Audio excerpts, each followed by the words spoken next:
Hey everyone and welcome back. Now in today's video we'll be discussing about the AWS Relational Database Service, also referred as the RDS.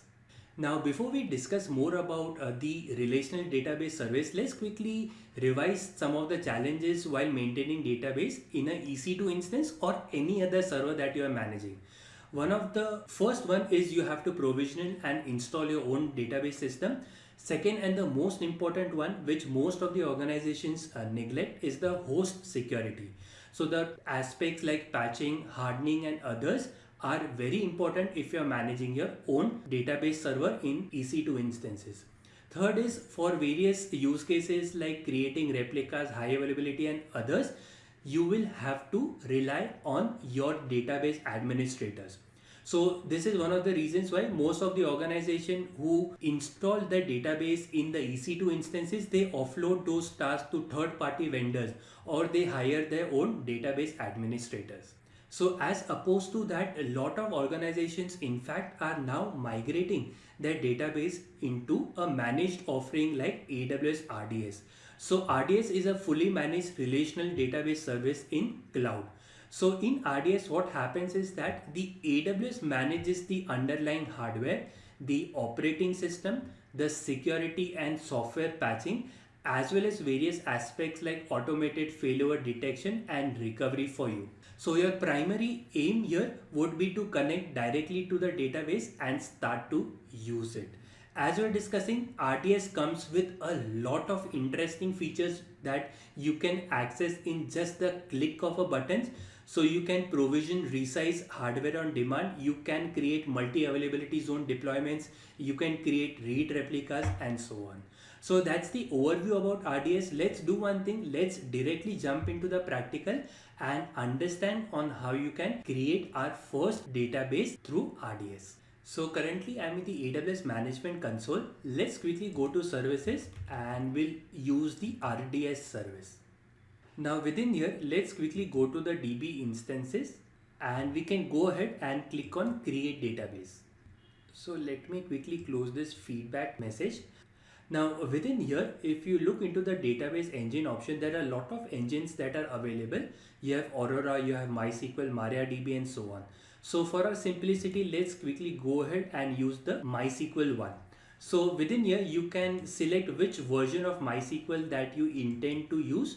Now within the templates, you can select one of the templates. You have production, dev test as well as free tier.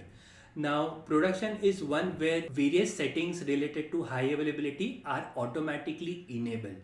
So for our simplicity, we'll be using the free tier one. So here, first thing, you have the database identifier. So let's call it as first database.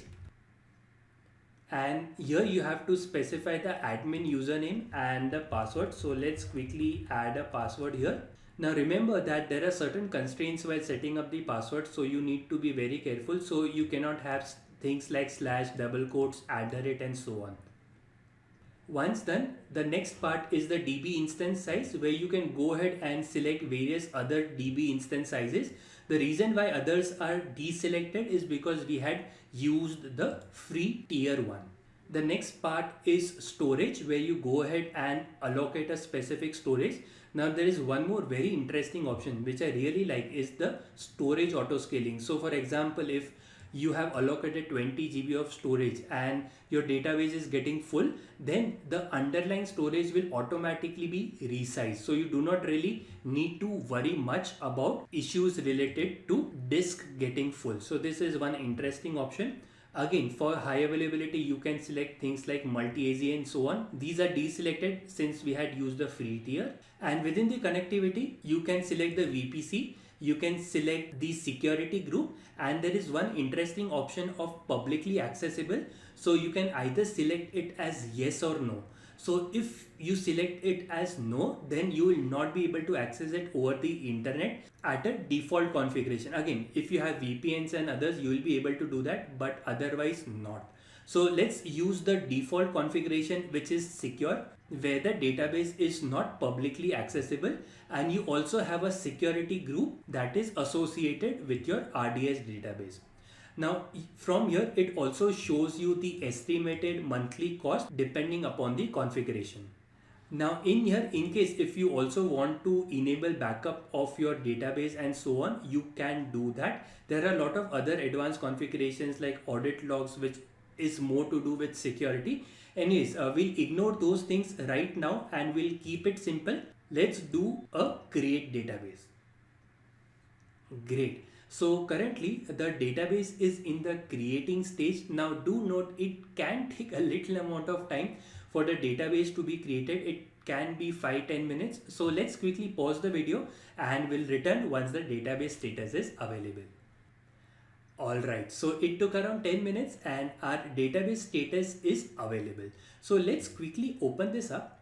And within here, you see that you have been provided an endpoint and you have been provided a port. So that basically means is that through your application, all you have to do is you have to connect to the endpoint and port and you can start to use your database. So that is the primary aim of relational database service. All other things like the operating system security, software patching, everything is managed by RDS. And in the future, if you want to perform high availability replicas through few click of buttons, you will be able to do that. So you do not really need to know in detail about the database configurations and others. Everything can be done quite easily. So that's the high level overview about the introduction to the relational database service. I hope this video has been informative for you and I look forward to seeing you in the next video.